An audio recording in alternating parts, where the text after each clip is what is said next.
Hey there, it's me, Nate, and today I want to talk to you guys about my top 10 most hyped games for 2026, the year in its entirety. Um, and actually, none of these were talked about in my January video. All of these are coming out February and onwards for the rest of the year. And some of these are not dated yet for 2026. Like, they're scheduled to come out in 2026, but they do not have a hard set date. So there is potential for those, or really any of these, to get delayed out of the year. But that out of the way, let's start out here with number 10, which is Replaced. This comes out on March 12th for PC and Xbox Series X and S. And I'm pretty sure it's also a day one Game Pass title. Probably Ultimate or Premium. I don't know. I haven't used Game Pass in a long time. I can't keep up with the tiers anymore. And it's developed by Sad Cat Studios, which I think is a first-time developer. Don't quote me on that. I didn't check. But I've never heard of them before. And this is a 2.5D action platformer with like this retro cyberpunky pixel art style, and it's such like a striking, beautiful game, and it's very crunchy. Like, it's like very like the aesthetic is very like crunchy and gritty. It makes you think of like something like Blade Runner, or any of those kind of like near future dystopian kind of stories. But as for what the game is about, it takes place in this alternate reality Earth in the 1980s. And you play as this AI that has been trapped inside of a human body, and you're trying to take down this corporation that controls basically the world, and like expose it. And it just because let's see, I think this game first got revealed probably 3 or 4 years ago. I think that was the first time I saw it, like at E3, like an Xbox showcase. And ever since then, I've been really looking forward to it. For me, like the thing that like I mentioned earlier, the graphics, the art style was what really grabbed me.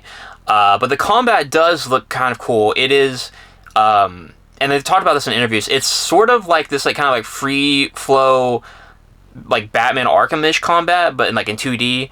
So I'm assuming, a lot of kind of, you have combos, and you'll have maybe have parries or counters, that sort of thing. But regardless, I think the game looks sick. I'm really looking forward to playing that. So I hope it's great. Now let's move on to our number 9, which is Mouse PI for Hire. And this comes out on March 19th for PC, Switch, PS4, PS5, Xbox One, and Xbox Series X and S. And this is developed by Fumi Games, which also another dev that I've never heard of. Now this is a first-person shooter with rubber hose animation inspired by early Mickey Mouse and Steamboat Willie, that sort of art style. Ever since the Steamboat Willie era of Mickey Mouse, that has now fallen into public domain. So you're seeing, especially on Steam, you're seeing a lot of these games with this kind of aesthetic starting to come out, or starting to be worked on. A lot of them in an early access and stuff like that.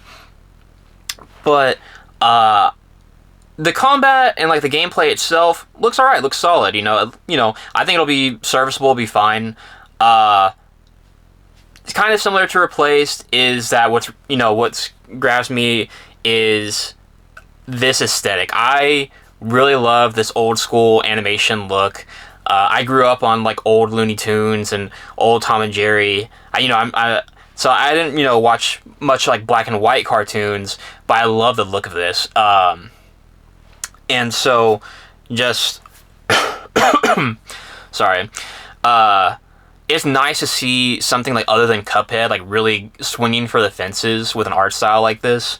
Um, and I think the coolest thing about this game is like the contrast between like the cartoonish art style of the game and then like the violence, like his, like the trailers, it's like blowing off like a cartoon cow's head with a headshot with a shotgun, and it's super funny. I think this game will be a blast to play, so I'm really looking forward to that.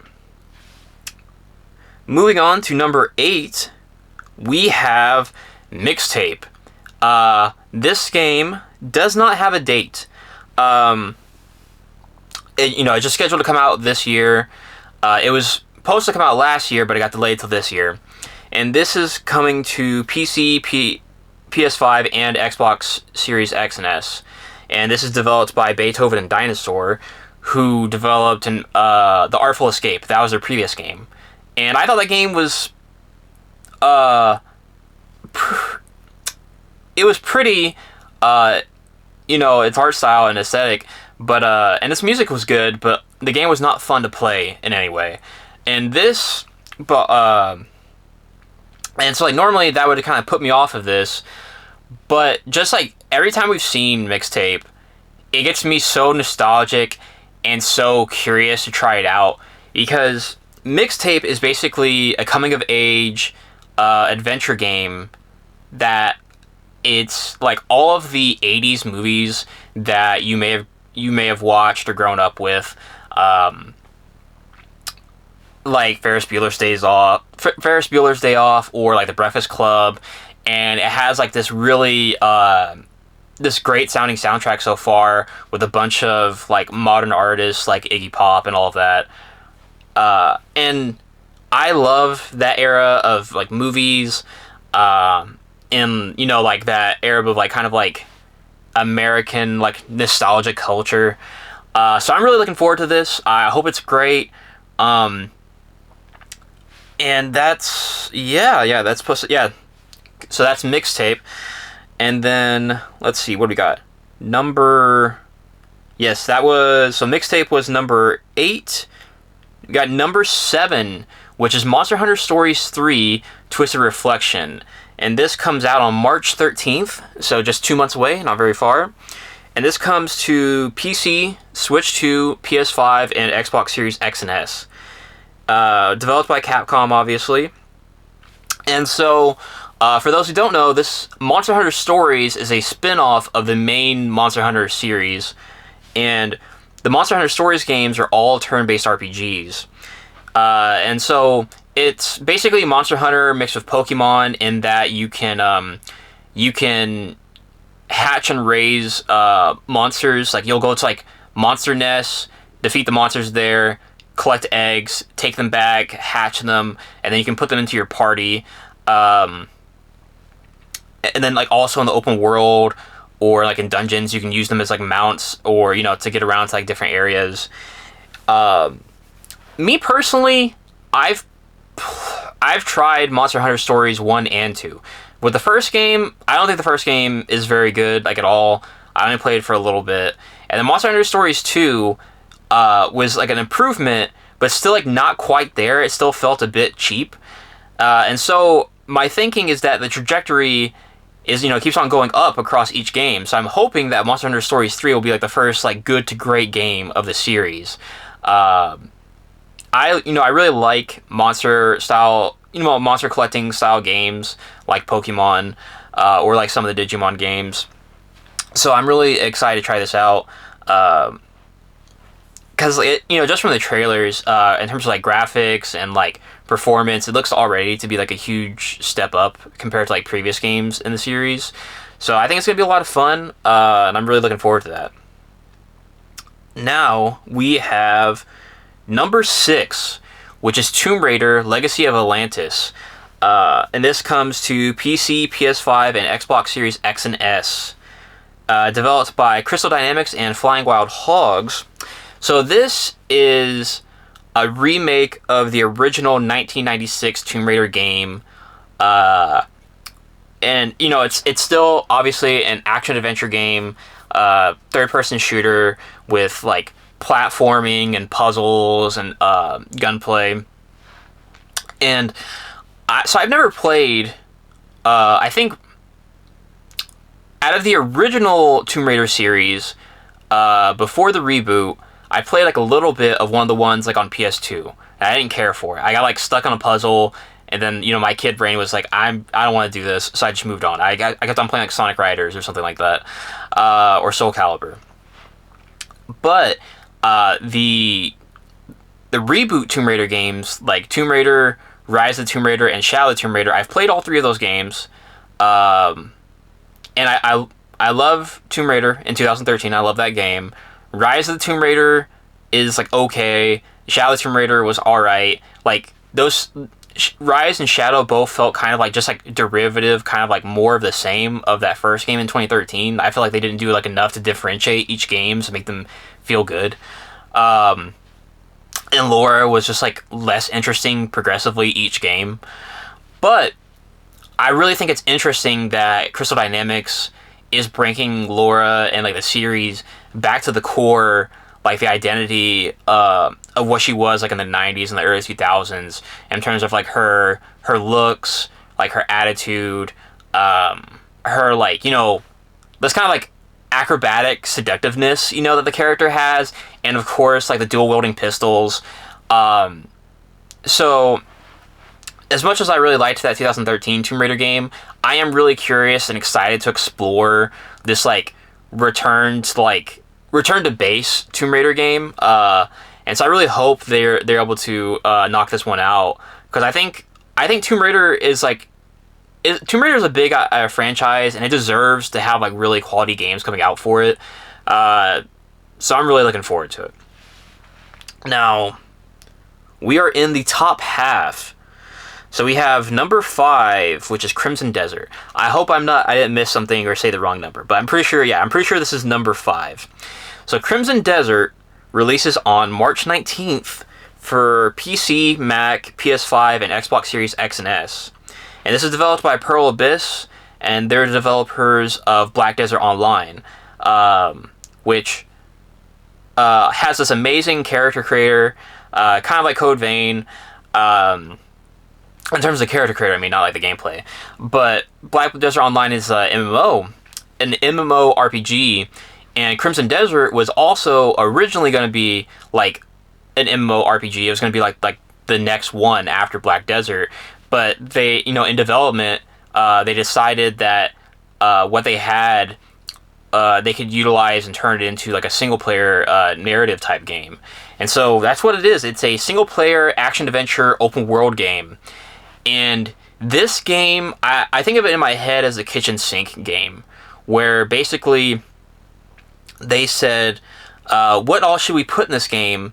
And they said, the real question is, what should we not put in this game? Because basically, this is a mixture of like Witcher 3, Breath of the Wild, Tears of the Kingdom, like Elder Scrolls, like basically like these huge open world games with like, but it also still has like it's a narrative. It has like the combat has like these almost like from my understanding of people who've like played the game like in previews, has almost like fighting game type controls in terms of like how you can like string together like combos and different skills and abilities together. And like it has like elements of Final Fantasy in terms of like the like particle effects, like when you're doing magic and like enemies are doing their abilities. It reminded me of like Final Fantasy 15 or 16. And I really like open world games, when they hit right, because like there's a difference between like the open world games that are like Ubisoft, where it's just like a bunch of like slop on the map and just a bunch of like busy work. But then like stuff like Ghost of Tsushima, Witcher 3, those are like, I love those games. Like Witcher 3 is in my top 10, is like my 9th favorite game of all time out of my ranking.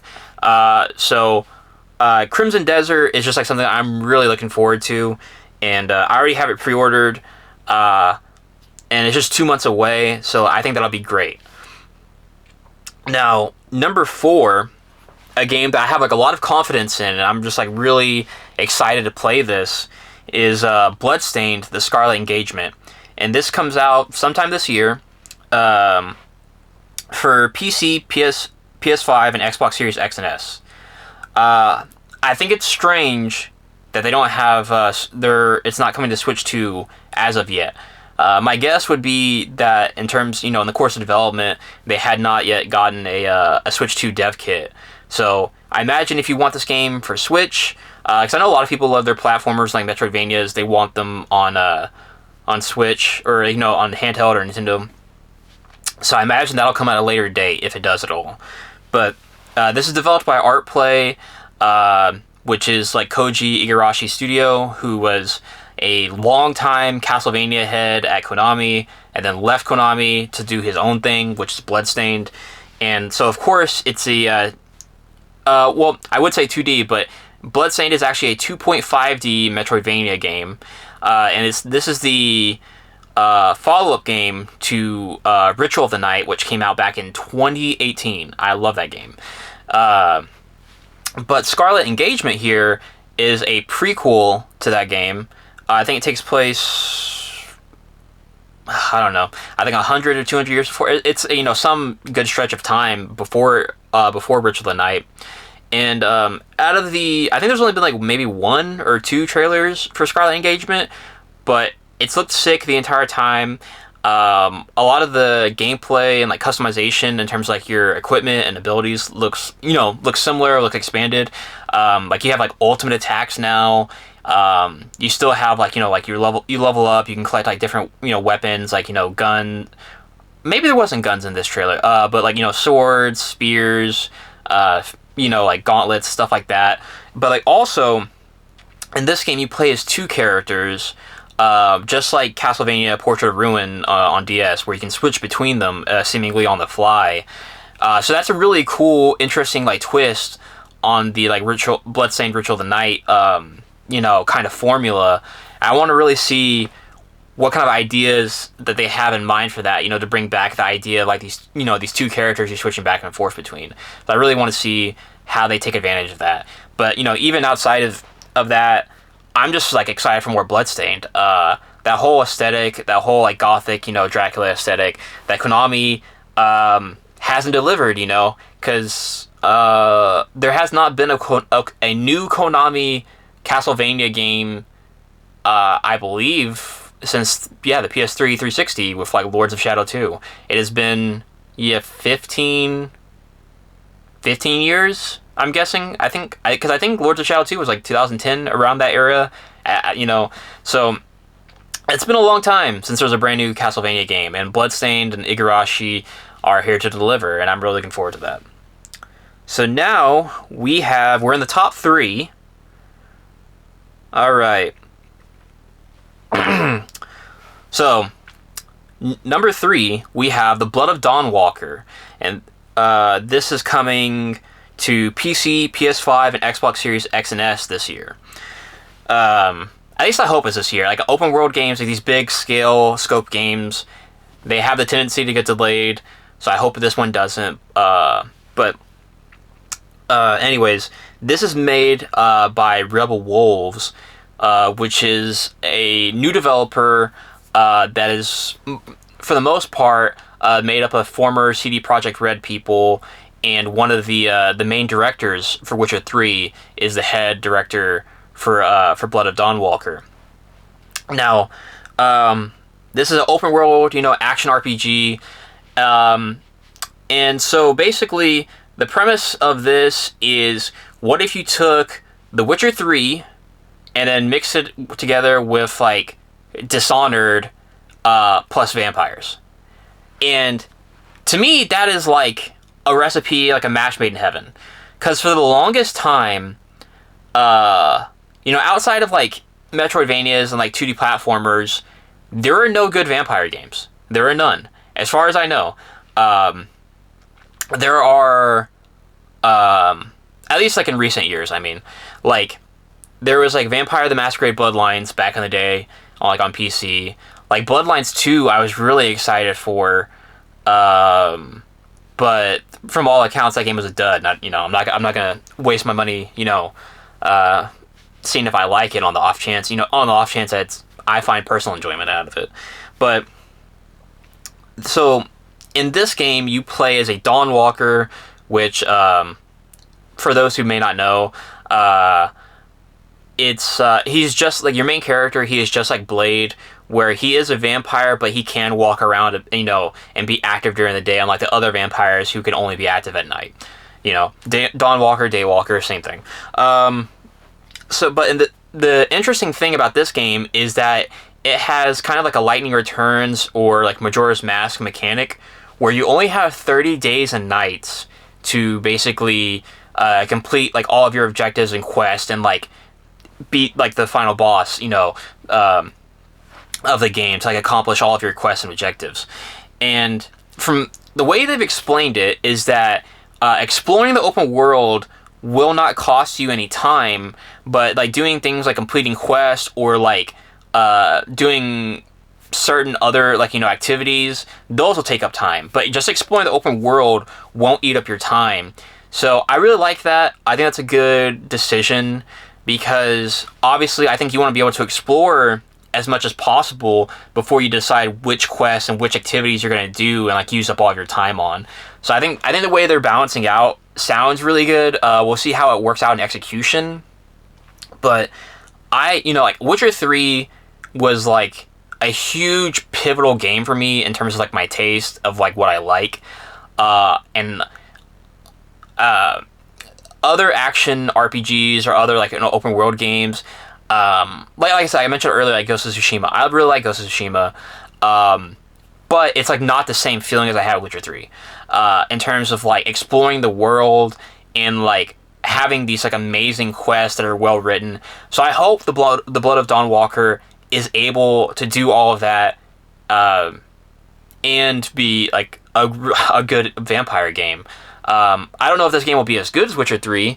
That's a high bar to set. I hope that at least the combat in this game is better than Witcher 3, because like the combat in Witcher 3 wasn't great at the time, and really doesn't hold up well now. Like you kind of have to like grit through it a bit. But this game looks sick. I'm really looking forward to it, and let's move on to our number 2, which is Trails in the Sky, second chapter. So this is releasing for PC, Switch, Switch 2, and PS5. And this is a remake of Trails in the Sky SC. And Trails in the Sky SC, or SC stands for second chapter for those who are not Trails fans, that aren't like Trails pilled, is the second game in the Trails of the Sky series. It is also my second favorite game of all time, behind Kingdom Hearts 2. I love, at least I think it's number 2. It's either number 2 or number 3. It's up there. But anyway, so I'm really looking forward to this. It's this beautiful looking remake of one of my favorite games of all time. I still have to play Trails in the Sky, the first chapter that came out last year. I have it. I haven't gotten to it yet. I got really behind in my gaming, last year. I was just like, between work and life and stuff. But this is developed by Nihon Falcom, of course, and it is a turn-based RPG. For those of you who aren't Trails fans or like RPGs or like JRPGs but haven't played Trails yet, you should definitely jump into Trails. What you should do is that you should go get Trails in the Sky first chapter that came out last year, and then when this comes out, pick this one up, because it's just a direct continuation. Because Trails, unlike other RPG series, is special. It is the like One Piece of video games. It's the only series I know of that does this, where the series is like 13 games deep now, and it's all connected. It's all one storyline. It's all this huge interconnected weaving story in this one world with like returning characters and like lore and like references to previous games. I think some of the more recent games have been kind of like hit or miss for me personally. Um, but it's like I'm so committed, I'm so locked into this ride, like I'm all the way through. And so to have like this, this great remake for one of like the what was like already like one of the best games in the series, I think it's gonna be great. I think it's gonna be super special, be able to like re-explore those locations and those areas, and it's like this gorgeous, this remake of Second Chapter. So I'm really looking forward to that. And now we have my number one. This is my number one most hyped for game of all of 2026. It is not GTA 6. I couldn't care less about GTA 6. Rockstar games mean absolutely nothing to me. So I mean, I'm down to try GTA 6, but the gameplay of those games is bad. So if I want a good TV show, I'll watch a good TV show. And so maybe if Rockstar games ever have good gameplay, maybe they could make it onto a list like this. But long story short, and taking shots aside, my number one most anticipated, most hyped game for 2026 is Fire Emblem Fortune's Weave, coming to Switch 2. Not coming to Switch 1. Sorry, coming to Switch 2, but not Switch 1. And this is developed by Intelligent Systems. And Fire Emblem, they're all tactical RPG games, with the exception of like the Warriors games. And this one, we only had the one trailer from it from last year, and this game is set seemingly in the same world as Fire Emblem 3 Heroes, which is my favorite Fire Emblem game. And that's one thing to clarify. I'm not a huge Fire Emblem fan. Like, I love Three Houses. I thought Fire Emblem Echoes Shadows of Valentia, I think that game's pretty solid on 3DS. I need to replay Engage. But outside of that, I'll say this, I'm mostly like a Three Houses fan. And this is the Three Houses team. This is their next game after Three Houses, because the Engage team is a separate team inside of Intelligent Systems. And this seems to be taking place in the same world as Three Houses, though it looks to be at a different time. It's hard to tell if it's like in the future, or if it's like a prequel to Three Houses in the past.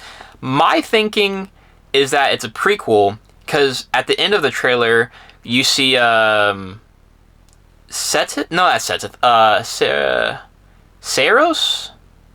Is that her name?